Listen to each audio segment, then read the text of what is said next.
muy entendidos. Yo tenía algunas dudas con respecto a si van con todo o cómo van. No, sí, van con todo. Y nos platicaron que tienen unos proyectos muy grandes. Entre ellos les están vendiendo a un precio muy accesible una radiodifusora allá en Pachuca. Tienen planes, el pastor sale a Tampico, luego a Guatemala, luego a Argentina y luego a Estados Unidos. Lo bueno es que está descansando del viaje misionero. Y, y tienen programado para en agosto. Están orando, ya hubo alguien que les está ofreciendo un local y en agosto ya empiezan a establecer lo que es trigo, vino y aceite en Pachuca. No, de veras estamos, yo estoy sorprendido, estoy maravillado, porque digo, Señor, es que esto es bien raro. O sea, ¿cómo, Señor? Pero bueno, le hice algunas preguntas, estamos muy en el entendido. Es gente muy entendida, gente muy madura. No se manejan por sentimientos, no se manejan por emociones, sino por designaciones. Y a ellos Dios les mostró que eras parte de su ministerio, trabajar con trigo, vino y aceite. Dice, pastor, a mí me han ofrecido cobertura de todas partes y me han puesto iglesias ya con gente, pero no era el designio de Dios, no era lo que el corazón del Espíritu Santo nos estaba mostrando. Desde que estábamos allá el Señor, orando y ayunando, el Señor nos dijo, es con ellos. Y digo, bueno, Señor, pues danos mucha sabiduría, ¿no?, para hacer las cosas de manera correcta, ¿verdad que sí? Y bueno, se nos agrega una pareja de pastores más. Y bueno, el movimiento, lo que Dios está haciendo en trigo, vino y aceite sigue creciendo. Amén. Bien, estamos hablando de la carta a los Romanos. Y bueno, como ya está siendo costumbre, te menciono algunos datos técnicos, algunos datos importantes de la carta a los Romanos. Te había comentado, por ejemplo, que la carta a los Romanos fue escrita aproximadamente entre los años 57 y 58 después de Cristo, durante el invierno. Fue escrita durante el tercer viaje misionero de Pablo. Posiblemente, dicen los teólogos de todos los tiempos, que fue escrita en la ciudad de Corinto, porque da referencia en algunas cartas precisamente eso. Fue escrita a los hermanos, a la iglesia de Roma. La carta fue enviada probablemente por Febe, que era un discípulo de Pablo. El tema central, te comentaba, que es la justificación por medio de la fe, pero una fe obediente. ¿Te acuerdas que te decía? No solamente es creer, sino que es confiar y obedecer. ¿Sale? No solamente es creer. Los de este lado dicen confiar y los de este lado dicen obedecer. ¿Estamos listos? No solamente es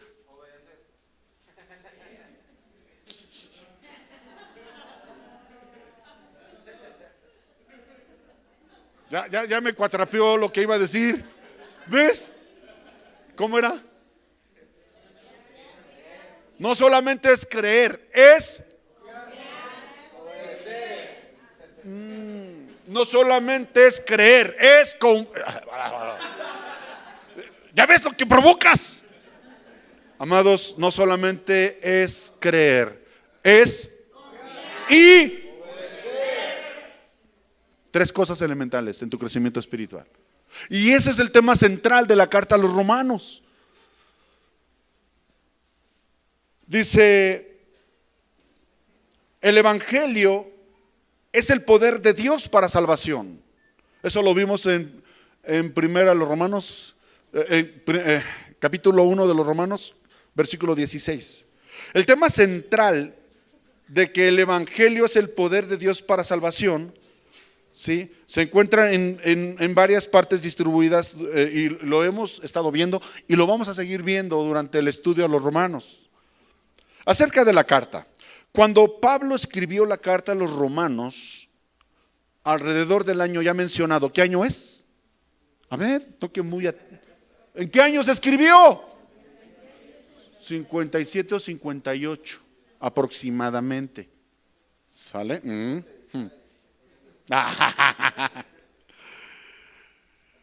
No había estado aún en Roma, o sea, Pablo no había llegado a Roma.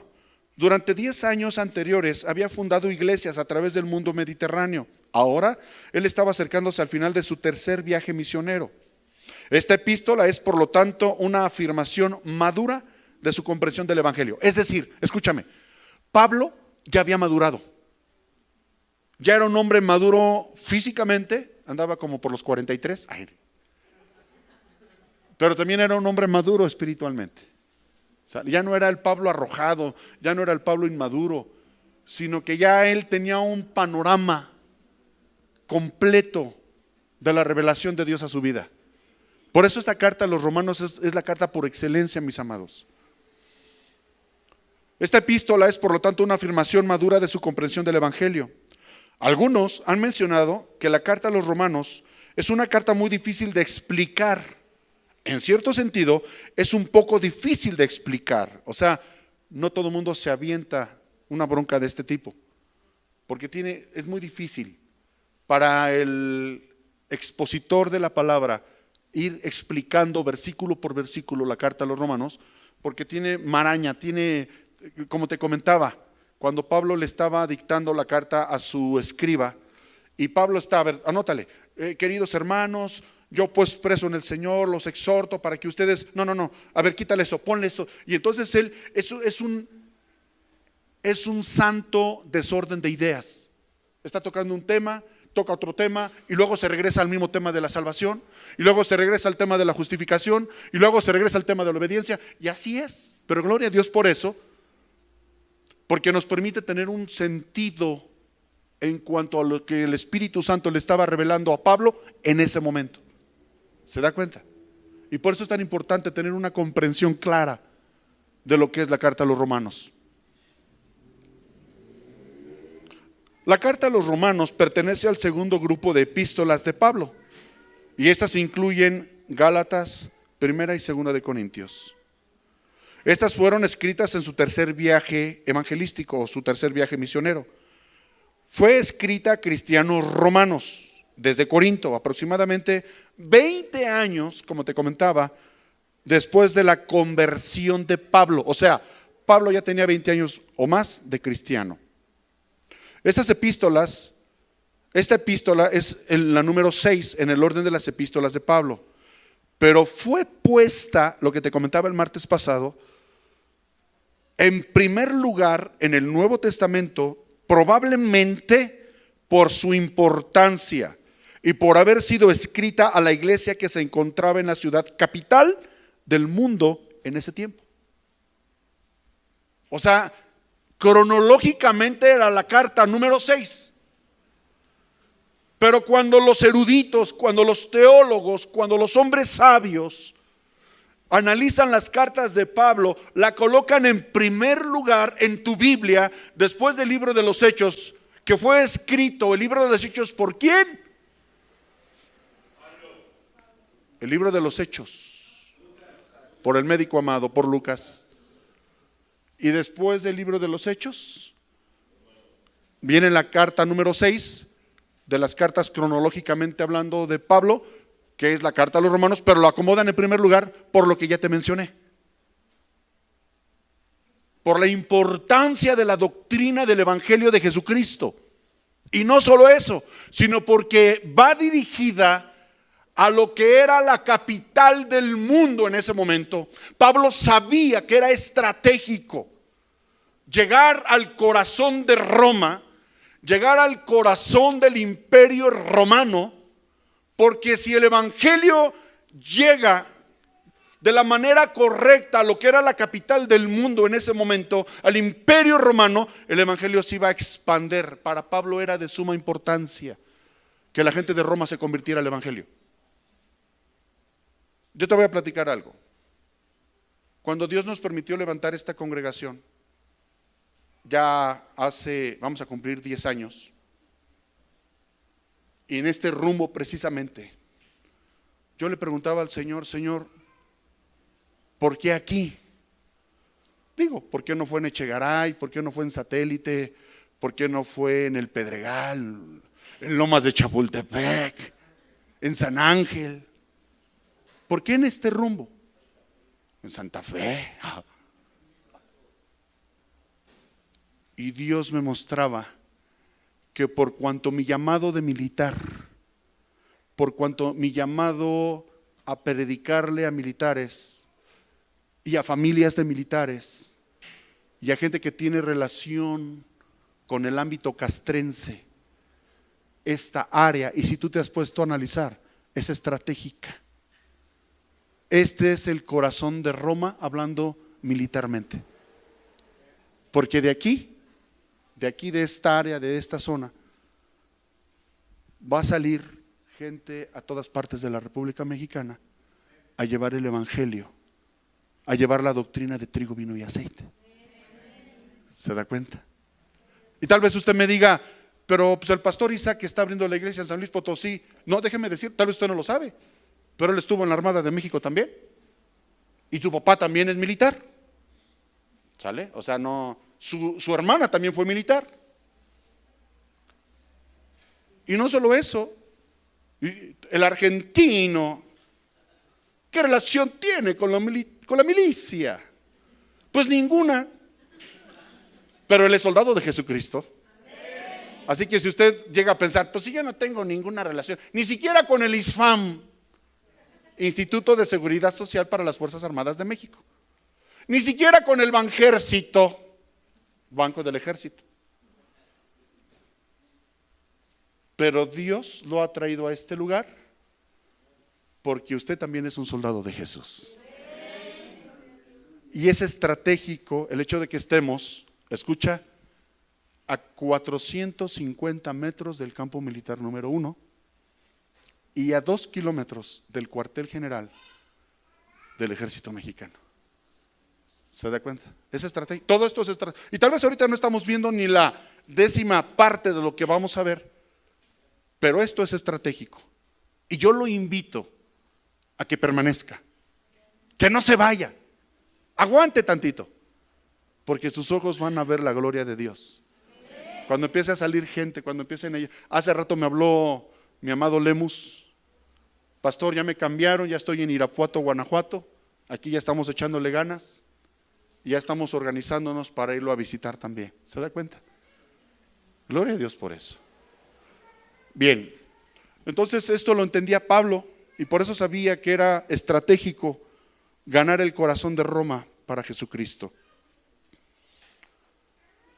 Todas las epístolas en este grupo tratan con la doctrina de la salvación. El propósito de Pablo es presentar una explicación sistemática del evangelio para justificar el predicar el evangelio a los gentiles, así como a los judíos, y poder una exposición clara de las doctrinas del pecado y de la gracia. Aquí le voy a parar. Próximo martes te sigo dando más datos de esta carta. Y vámonos rápidamente a donde nos quedamos. ¿Se acuerda dónde nos quedamos? Estamos en el capítulo 4, versículo 13. Romanos capítulo 4, versículo 13, y seguimos con nuestro estudio. El anhelo de mi corazón es que la carta a los romanos quede impregnada en tu corazón como las tablas de la ley. Porque aquí viene todo lo que es la doctrina de la salvación, la doctrina de la justificación, la doctrina del perdón y la doctrina de la salvación. Amén. Por ejemplo, versículo 13. Porque la promesa dada a Abraham y a su descendencia en cuanto a que recibiría el mundo como herencia, no le fue dada por la ley, sino por la justicia que se basa en la fe. Vamos. Es más, cuando Dios le prometió a Abraham que iba a ser el padre de las naciones y que de sus lomos iba a salir una gran nación, todavía no había ley, todavía no había dogmas, no había nada de eso. Eso fue después, cuando, mucho después, fíjate, Abraham tuvo a Isaac y tuvo a Jacob. ¿Sale? Jacob tuvo a 12 hijos y estos 12 hijos fueron lo que fue las 12 tribus de Israel.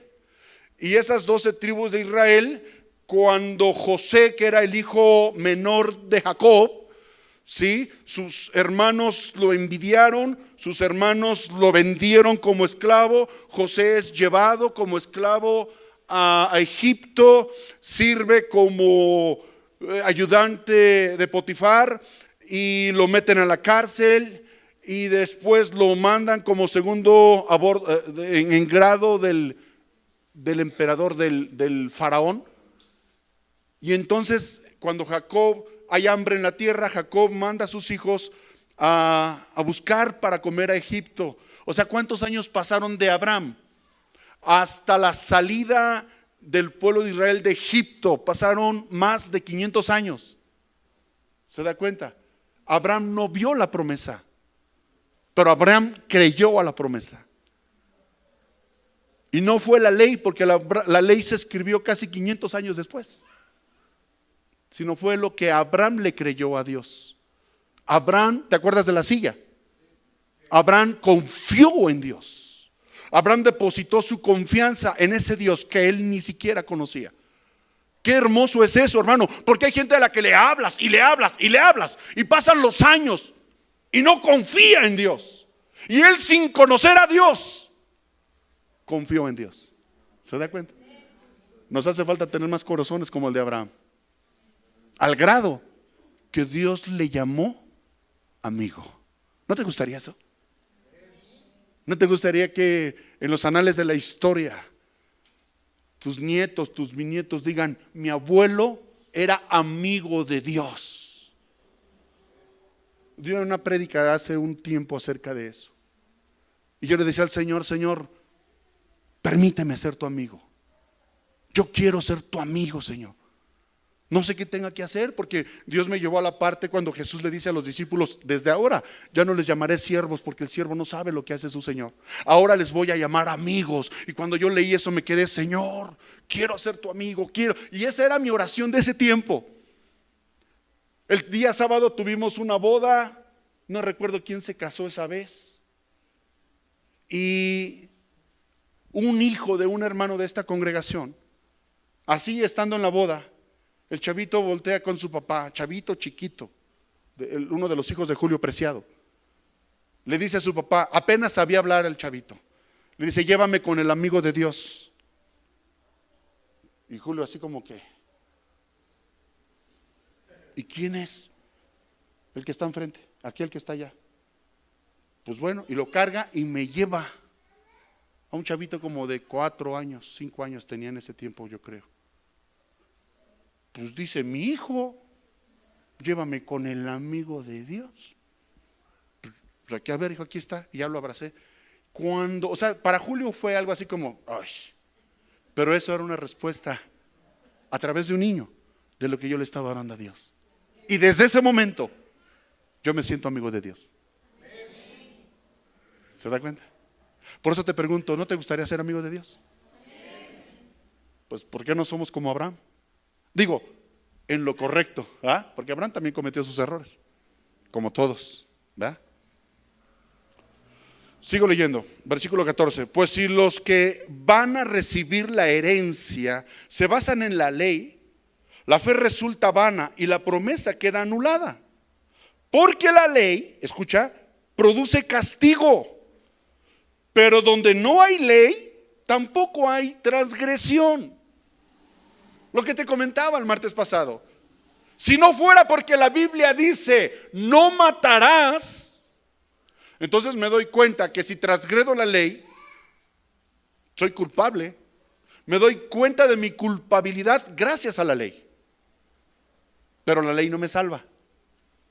Pero sí me muestra, es como un espejo, mis amados. La palabra, la ley, cuando tú lees la ley y te dice, por ejemplo, no mientas, y tú mientes, te ves en el espejo y dices: en la torre soy pecador. Para eso fue la ley, para darnos a entender que somos transgresores de la ley. Y no somos justificados por las obras, no somos justificados por la ley, sino que la ley muestra la porquería que hay en nuestro corazón. Entonces si la ley no me salva, dice Pablo, entonces ¿para qué carambas quiero la ley? No, espérate. La ley la necesitamos, porque la ley es el parámetro de lo que no debo hacer. La pastora da una enseñanza muy padre acerca de esto. Es como a los niños les tienes que decir, no hagas esto, no hagas esto otro, no, o sea, para los niños es no, no y no. Hubo un caso muy curioso de un lugar muy lejano, donde un niño está jugando con un perro, y es un cachorrito, no es gracias a Dios que no era un perro grande, pero se le hizo fácil irle a querer quitar el hueso.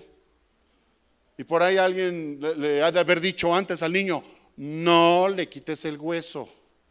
Pero pues es niño y quería quitarle el hueso al perro, y en eso que le está forcejeando y quitándole el hueso al perro, ¿qué creen que hizo el perro? Pues le dio un lleguecillo con los colmillos.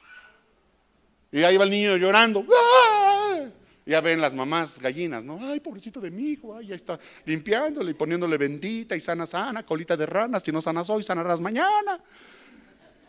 Pero algo entendió ese niño. A veces somos así como niños. Te dicen, no hagas esto porque te va a pasar esto. Y hasta que no vas y le quitas el hueso al perro y te da la mordida, ya sé que no debo quitarle el hueso al perro. Es que así somos los seres humanos. Hasta que no te pasa, es cuando dejas de hacerlo. A un niño que mete los dedos en el contacto, ¿verdad? No, niño, no lo hagas. No. Ay, ¿por qué no? Se me hace que mi mamá está loca. ¿Qué tiene de malo? Y prueba y error. Pregúntale a ese niño, ¿se va a volver a meter los dedos a los contactos? ¿No? Amados, y es lo que Dios nos quiere evitar cuando nos dice, no jurarás el nombre de Dios en vano, no robarás, no fornicarás, no cometerás adulterio, no desearás la mujer de tu prójimo, ni sus bienes, ni su bestia, ni su ganado. No, no, no. Porque el pueblo de Israel eran como niños. Y lo peor de todo es que ni siquiera eso entendieron. Pero ahora a ti y a mí, que Dios ha puesto sus tablas de la ley en nuestro corazón y que tenemos al Espíritu Santo con nosotros, cada vez que tú lees no hagas esto, ya sabes que hay una consecuencia si lo haces. ¿Te das cuenta? Nuestro Dios como amante padre nos dice, no hagas esto, porque siempre va a haber una consecuencia. Le quitas al hueso al perro, vas a ser mordido. Agarras el fuego, vas a ser quemado. Metes los dedos al contacto, te vas a electrocutar. ¿Sí, mi hermano?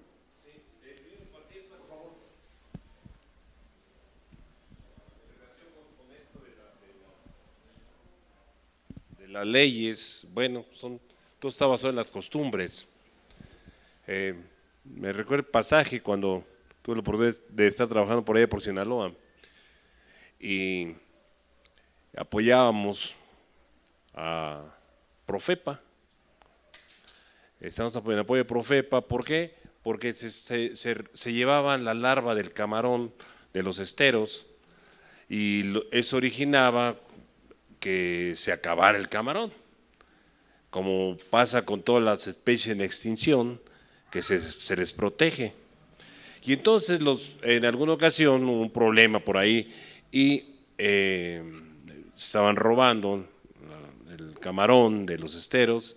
Llegaron las tropas, salió corriendo la gente, se echaron, bueno, el caso es que le pusieron un balazo a un amigo por ahí en el pescuezo. Y la reflexión que ellos hacían, ¿por qué no nos dejan que nos llevemos el camarón? Si lo hemos hecho toda nuestra vida, toda la vida, y haciendo reflexión a lo que usted estaba comentando, toda la vida juraban, toda la vida asesinaban, pero tenía que poner normas, reglas para el bien vivir, para el bien vivir, que eso es lo que hace, lo que nos lleva a la ley. Todo esto que nos hacen es para vivir bien. No matarás, no mentirás, no robarás, no fornicarás, no adulterarás. Toda esa historia es para el bien vivir. Entonces, ahora, en la actualidad se siguen haciendo leyes, y aquí nos puede hablar mucho de ello Jorgito. Se siguen haciendo leyes, ¿para qué? Bueno, pues para que la gente que vive en la comunidad pueda vivir adecuadamente. ¿Sí? Y si la transgredimos, hay una consecuencia, y una pena, hay una penalidad por cada una de las transgresiones que hagamos a esas costumbres que alguien, un senerdín, una Cámara de Diputados o lo que sea, que se ha dedicado a buscar el bien común, y el bien común está en hacer las cosas con corrección, hacer las cosas que no dañemos al otro. Por eso cuando dice, no matar, cuando no dice el Señor, dice, ama a tu prójimo, y ahí concentras todo. ¿Por qué? Porque no lo vas a maltratar, no lo vas a dañar, no le va a hacer nada. Entonces ahí constriñe la ley en dos cuestiones: ama a Dios por sobre todas las cosas y a tu prójimo como a ti mismo. Entonces yo creo que por ahí va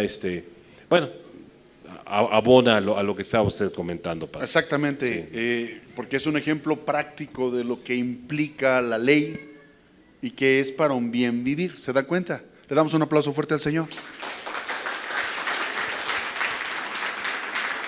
Gracias, mi amado Balboa. Entonces, fíjate, yendo a lo que mencionaba mi hermano Balboa, dice, pues si los que van a recibir la herencia se basan en la ley, la fe resulta vana y la promesa queda anulada. Porque la ley, bájame un poquito el volumen, por favor, porque me está rebotando acá. Porque la ley produce castigo. Por donde no hay ley, tampoco hay transgresión. Por tanto, la promesa se recibe por fe, para que sea por gracia, a fin de que la promesa sea firme para toda su descendencia, tanto para los que son de la ley como para los que son de la fe de Abraham, el cual es Padre de todos nosotros. Cuando usted recibió a Jesús en su corazón, cuando usted se arrepintió de la vida que usted llevaba, usted pasó a ser de la familia de Dios.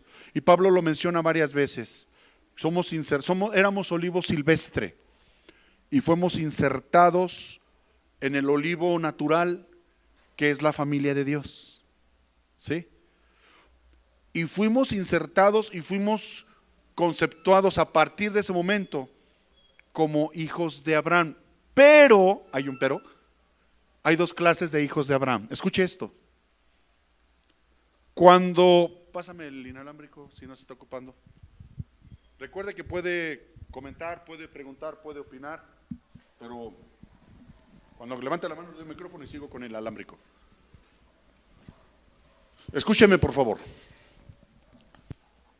Cuando Dios le prometió a Abraham que iba a ser padre de las naciones, padre de multitudes, y era un hombre ya de años, su mujer de años, ya había perdido la costumbre de las mujeres, entonces por eso les costaba tanto trabajo creer. Y Sara le dice a Abraham, llégate a mi sierva, a mi esclava egipcia, llamada Agar, y quiero que concibas un hijo con ella. Ese problema de la humanidad de quererle siempre ayudar a Dios, echamos a perder las cosas cuando tú le quieres ayudar a Dios de esa manera. Y Abraham pues dijo, ha de haber volteado a ver a Agar y me sacrifico. Me imagino que era una joven más joven. Y dijo Abraham, pues yo ya estoy viejo, pero pues le echo fibra y quien quita y pegue. Y pegó. Y tuvo un hijo con la esclava, Ismael. Y yo me imagino a Dios diciendo, es que ¿por qué? O sea, si yo ya te di una promesa? El problema de la creación de Dios, que somos nosotros, voltea con el que está a tu lado y dile, tú eres creación de Dios. Ahora tú regreses a la y dile, pero no te desesperes. Espera en Dios, espera en el tiempo de Dios. Llega el tiempo en el que Dios visitó a Abraham y le dijo, de aquí a un año tu mujer Sara concebirá y va a quedar embarazada, y por ahí se oye una risita. Y voltea al ángel y dice, ¿por qué te ríes? Yo no me reí.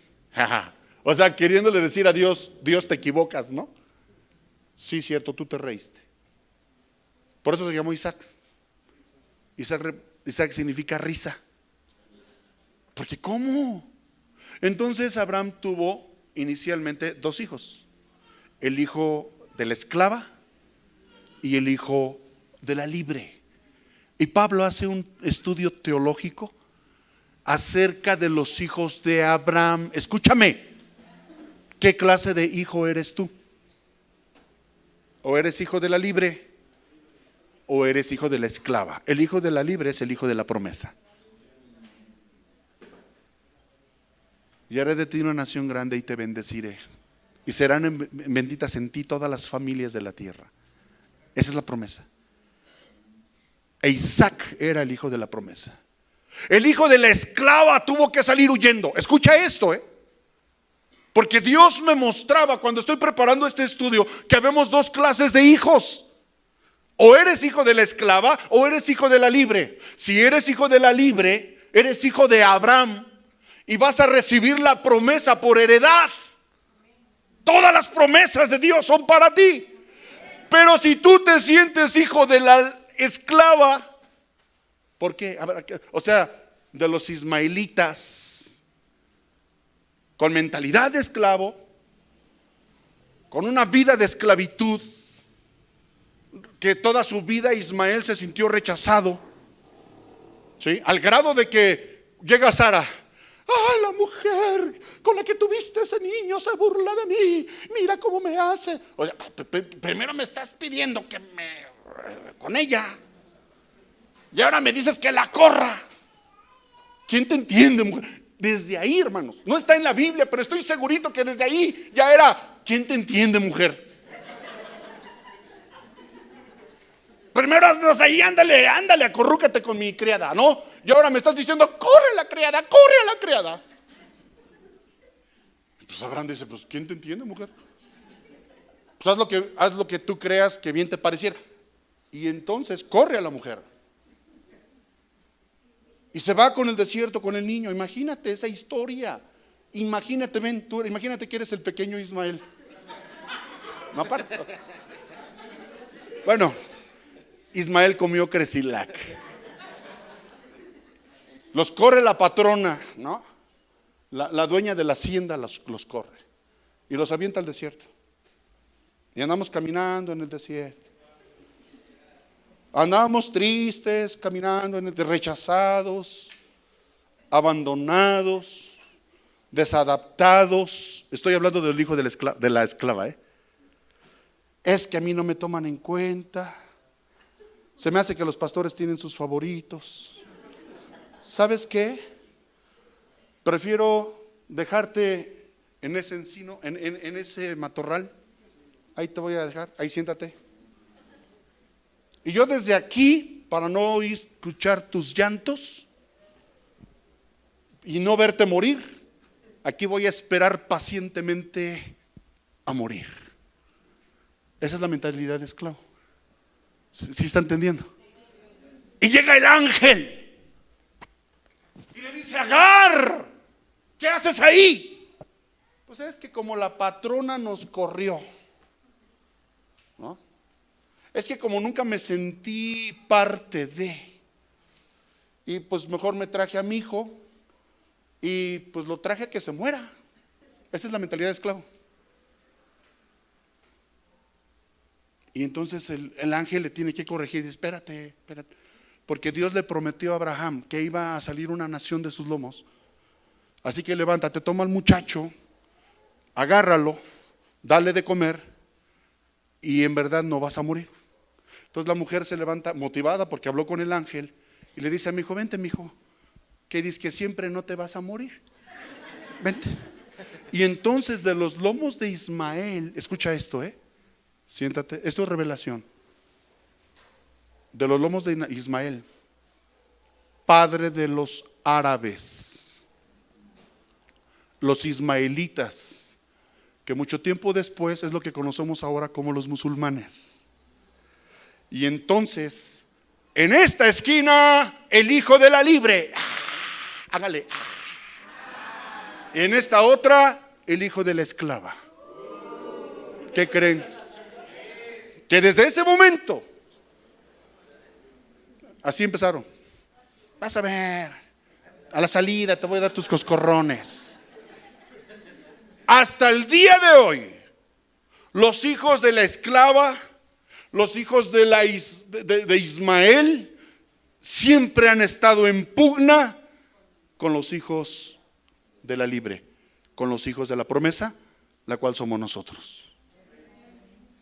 Y en tu interior siempre vas a estar luchando, o eres hijo de la esclava, por tu actitud, por tu mentalidad, porque te sientes que no embonas, porque ya te andas yendo de la iglesia. Si no es porque un ángel te regresa, tú ya te hubieras ido de la iglesia.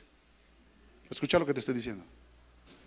Porque toda tu vida te sentiste que no te tomaba. Eso es la mentalidad de la esclava. ¿Se da cuenta? Ah, pero qué diferente la mentalidad de la libre. Soy hijo de Abraham. El pastor no me saludó, pues ni modo de tener diarrea. Pero eso a mí no me afecta, porque yo sé que me ama. Yo sé que el pastor no puede vivir sin mí. Así de fácil. Y cuando forma su grupito selecto, y no, que vamos a hacer esto y que vamos a salir, y por si de alguna razón no me llama, yo no tengo ningún problema emocional, porque si no me llamas porque me quiere dejar descansar, porque a lo mejor a la otra sí me va a llamar a mí, y no tengo ningún trauma, y no tengo ningún problema. Es más, yo siento que soy parte de, aunque no me llamen, aunque no me inviten, yo me invito solo. ¿Qué? ¿Se va a hacer o no se va a hacer? La carnita asada. ¿Ya de quién lo invitó? Nadie. Pero soy hijo de la libre. No, yo no me siento esclavo. ¿Dónde va a ser el Super Bowl? ¿Dónde nos vamos a juntar? ¿Dónde vamos a hacer el pozole? Yo traigo los desechables. ¿Y quién lo invitó? Nadie. Entonces no me ando ahí por los rincones. Es que no me toman en cuenta. Esa es mentalidad de esclava.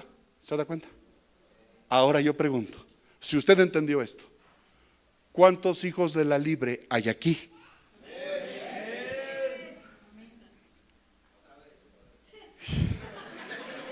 Me cae que no quiero preguntar cuántos son hijos de la esclava, porque tengo miedo que alguien me grite a mí. Dos clases de hijos. El anhelo del corazón de Dios y de los pastores de esta iglesia es que tú te sientas parte de, porque el Espíritu Santo ha hecho la obra en tu vida y ya no te sientes desadaptado, ya no te sientes rechazado. Desde la primera vez que entraste a ese lugar fuiste amado. Tal vez no te lo demostramos, pero Dios sí.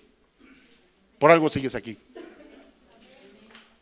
Solamente los que nunca entendieron ese cambio de mentalidad son los que ya están con un pie fuera de la iglesia, que nunca entendieron que su corazón ya no está aquí, que no tienen parte con la visión que Dios está teniendo para este lugar.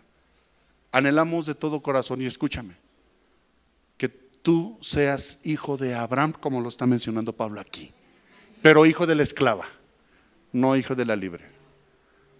Es que vine, pastor, perdón, dijo, lo hice adrede para ver si están realmente atentos. Que sean hijos de la libre. Pero dígalo machín. Que sean hijos de la libre. Oh, hasta me despertaron. ¡Ay, híjole! ¡Ay, híjole! Bien, entonces seguimos. ¿Dónde me quedé? ¿En qué versículo me quedé? 16. Por tanto, escucha esto. Para los que son hijos de la promesa se recibe por fe, para que sea por gracia, a fin de que la promesa sea firme para toda su descendencia, tanto para los que son de la ley como para los que son de la fe, de Abraham, el cual es padre de todos nosotros. Como está escrito, te he puesto por padre de muchas naciones, y lo es delante de Dios, a quien creyó, el cual da vida a los muertos, escucha esto, y llama las cosas que no existen como si existieran. Contra toda esperanza, Abraham creyó para llegar a ser padre de muchas naciones, conforme a lo que se le había dicho: así será tu descendencia. Escúchame. Contra todo pronóstico, contra toda esperanza. Abraham le creyó a Dios, mi amado. Dice, y lo es delante de Dios a quien creyó, el cual da vida a los muertos y llama a las cosas que no existen como si existieran. ¿Qué tamaño de fe? Hebreos 11:1. ¿Quién me lo lee, por favor? Rápidamente, Hebreos 11:1. Pongan atención. Y ahí va de la mano con lo que estamos viendo. Es pues la fe, la certeza de lo que se espera, la convicción de lo que no se ve. Es pues la fe, ¿qué dice? La certeza de lo que se espera. La certeza. Que cuando tú pidas algo, no dudes. Que tengas la certeza, porque lo estás declarando y porque sabes que tu Dios tiene poder para hacerlo. La certeza de lo que se espera, la convicción de lo que no se ve. Aquí está. Por eso Abraham fue llamado amigo de Dios. Un hombre de casi 100 años que ya no tenía la vitalidad de un hombre, de una mujer que aparte de ser estéril ya había perdido la costumbre de las mujeres.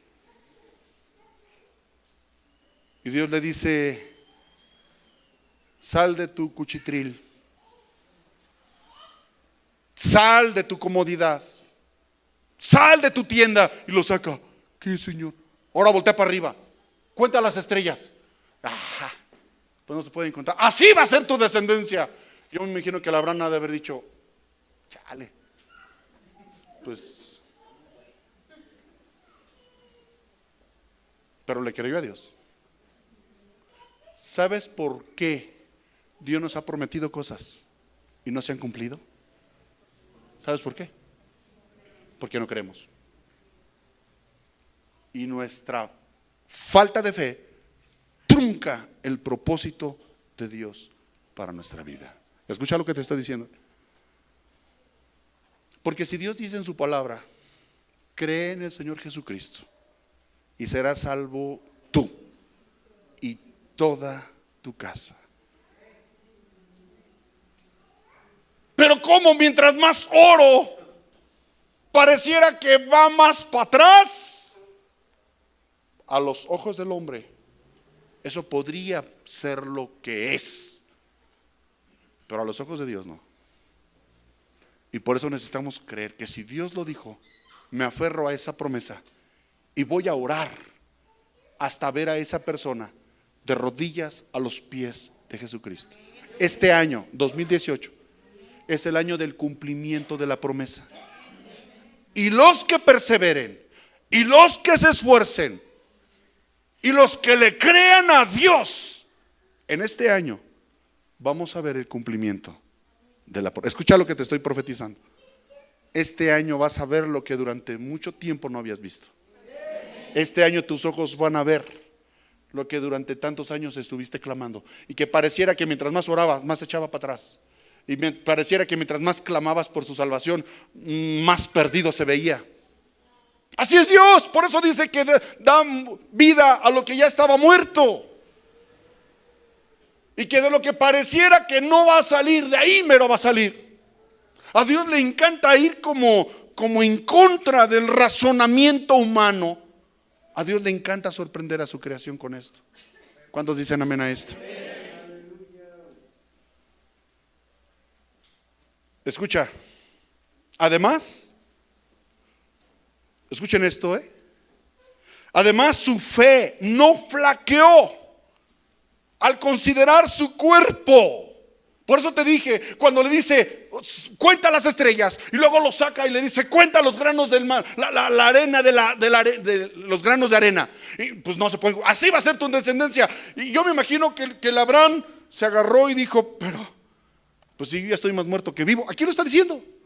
Fíjate lo que dice en el versículo 29. Además su fe no flaqueó al considerar su cuerpo que estaba ya como muerto, pues tenía casi 100 años. O la esterilidad de la matriz de Sara. Tampoco dudó, repite conmigo, tampoco dudó. Volta con esa a tu lado y dile, pues no dudes. Porque el que lo dijo tiene el poder para que se haga. Porque no es hombre para que mienta, ni hijo de hombre para que se arrepienta. Porque mi Dios, al Cristo que yo predico, es todopoderoso. Y si Él ya te lo prometió, espera en Él. Espera en Él. No dudes. Porque en su tiempo te va a responder. Quiero que entiendas esto. Al estar estudiando este pasaje, tu fe se tiene que aumentar. Tu fe se tiene que fortalecer. ¿Cuántos dicen amén? ¿Se da cuenta? Entonces, dice, tampoco dudó por incredulidad. Escucha, tampoco dudó por incredulidad de la promesa de Dios. Y si Dios le prometió a Abraham y le cumplió, y tú eres hijo de Abraham, ¿qué impide que la promesa de Dios se cumpla en ti? ¿Qué impide? Nada más aquí está la clave. Subráyale ahí en tu Biblia. Subráyale ahí. Tampoco dudó, así subráyalo, por incredulidad de la promesa de Dios, sino que se fortaleció en la fe y dio gloria a Dios. ¿Cuántos le dan la gloria a Dios? ¿Cuántos le dan un aplauso fuerte al Señor? Vamos, denle la gloria a Dios con un aplauso fuerte. Y vea las cosas que no son como si ya fueran. Con los ojos de la fe. Estábamos en Nogales, Sonora, y me invitan a predicar una iglesia. De las primeras veces que de repente me llenaba el Espíritu Santo y empezaba a profetizar. Y de repente oro por una mujer y veo a un joven de rodillas postrado en el altar. Y estoy orando por esta mujer y le empiezo a profetizar. Y cuando yo veo al joven dije, pues de seguro es su hijo.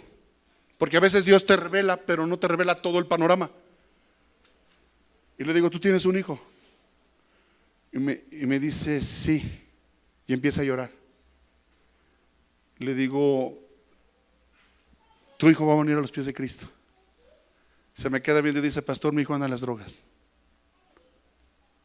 Pero como yo había visto a un joven postrado en el altar, le dije, la próxima vez que venga, yo voy a ver a tu hijo adorando a Jesucristo. Pero tienes que creerlo, mujer. Pasó el tiempo. Como al año, casi 2 años, volví a ir. En cuanto llego a la iglesia, sale esta mujer y me abraza. Me dice, pastor, ¿se acuerda? Y yo ni me acordaba. ¿Se acuerda que usted dijo? Es que cuando empiezas a profetizar de veras, o sea. Y me dice, ¿se acuerda que usted me dijo que mi hijo iba a venir a los pies de Jesucristo? Y le hice como cierto personaje. Y voltea y me dice, ya está. Y estaba el chavito postrado ahí. Mi hijo ya le pertenece a Cristo, pastor. ¿Se da cuenta? Nomás no dudes y créele a Dios. No dudes, créele a Dios. No dudes, créele a Dios. Porque Dios no retarda su promesa. Según algunos, lo tienen por tardanza, sino que Él es paciente para con nosotros, no queriendo que ninguno se pierda, sino que todos, y todos es todos. En ese todos incluye a tu familia, a tu esposo, a tu esposa, a tus hijos, a tus nietos y a tus bisnietos. Todos procedan al arrepentimiento. ¿Cuántos dicen amén a esto? ¿Se da cuenta? Sigo leyendo. Plenamente convencido, repite conmigo, plenamente convencido. Pero que se convenza a su espíritu. Así no se convence ni tu suegra. Sí. Plenamente convencido. Versión Reina Valedora, no manchéis. Plenamente convencido. ¿Se da cuenta de la diferencia? Plenamente convencido de que Dios era también poderoso para hacer todo. Repite conmigo, todo. Fuerte, todo. Todo lo que había prometido. Eso te tiene que traer convicción. Podré ser débil en la fe. Podré tener mis dudas, podré tener inquietudes. ¿Será? ¿No será? Pero estoy plenamente convencido de que mi Dios tiene el poder de dar vida de donde ya no había nada. ¿Cuántos dicen amén a esto?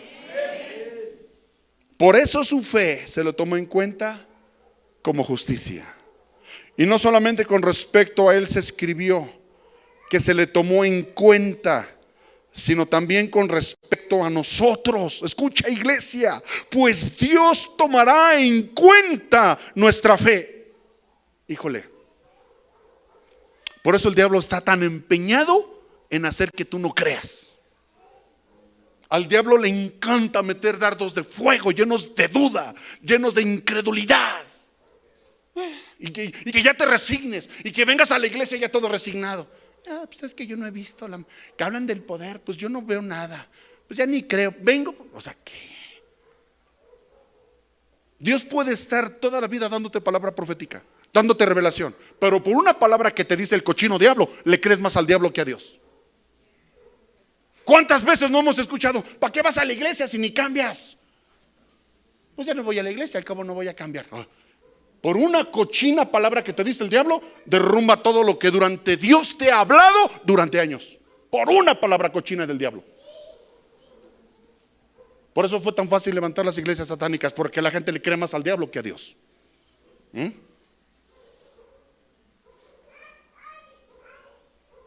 Escucha, sino también con respecto a nosotros, pues Dios tomará en cuenta nuestra fe. Si creemos en el que levantó de los muertos a Jesús. No manches. O sea, no solo le dio vitalidad a Abraham para poder hacer la tarea necesaria para poder tener un hijo. No solo hizo que Sara tuviera esa fertilidad en su vientre para poder gestar un chamaco en su estómago. Bueno, más abajito del estómago. Sino que ese mismo poder levantó a un hombre que tenía más de 3 días en un sepulcro. Ese mismo poder tiene la capacidad para levantarte a ti, para bendecirte a ti, para fortalecerte a ti.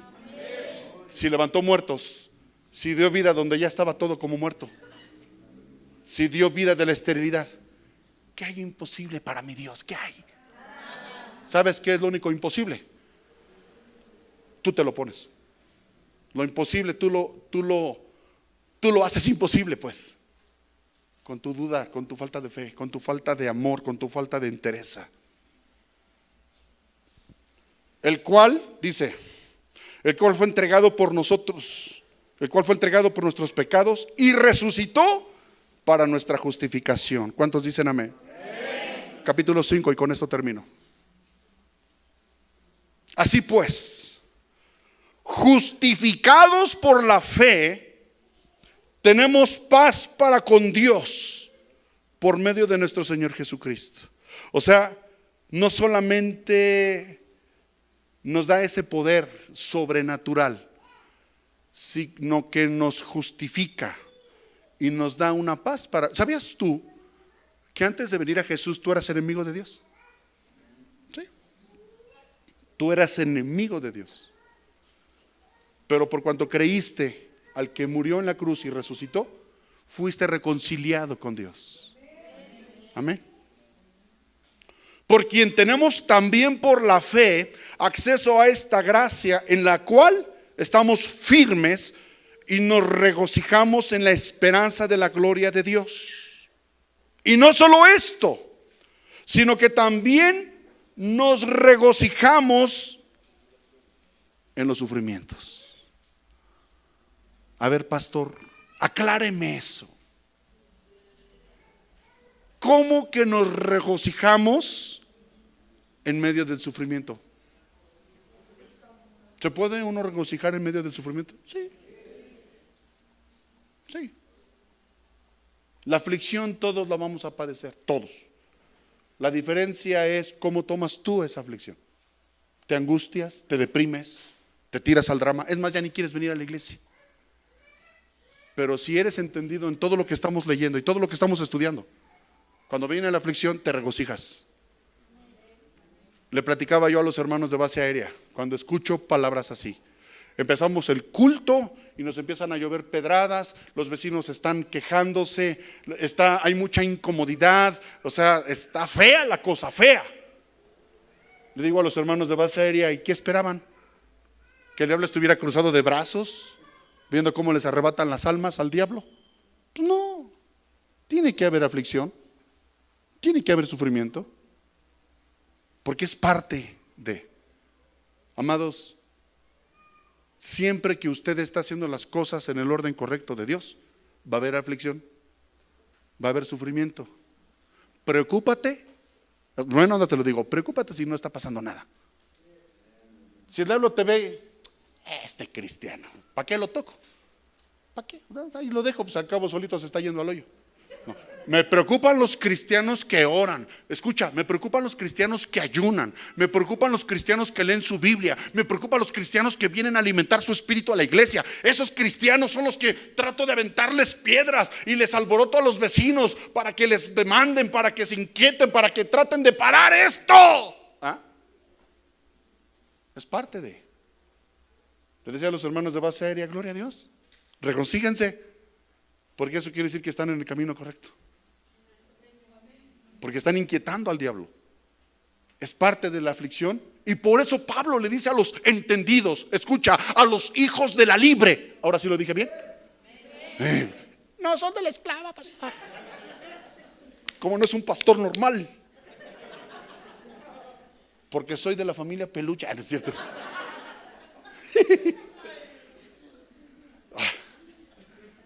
A los hijos de la libre se regocijan en medio de la aflicción. Los hijos de la esclava en medio de la aflicción, en medio de la prueba, en medio del dolor, ya están con un pie fuera de la iglesia. ¿Se da cuenta de la diferencia? Si usted es hijo de la libre, ay, iba a decir, usted se regocija en medio de la prueba. Usted se goza en medio del dolor. Usted le da la gloria a Dios en medio de la tormenta. ¿Cuántos dicen amén a esto? Así que todos los hijos de la libre, pónganse de pie. A su mecha.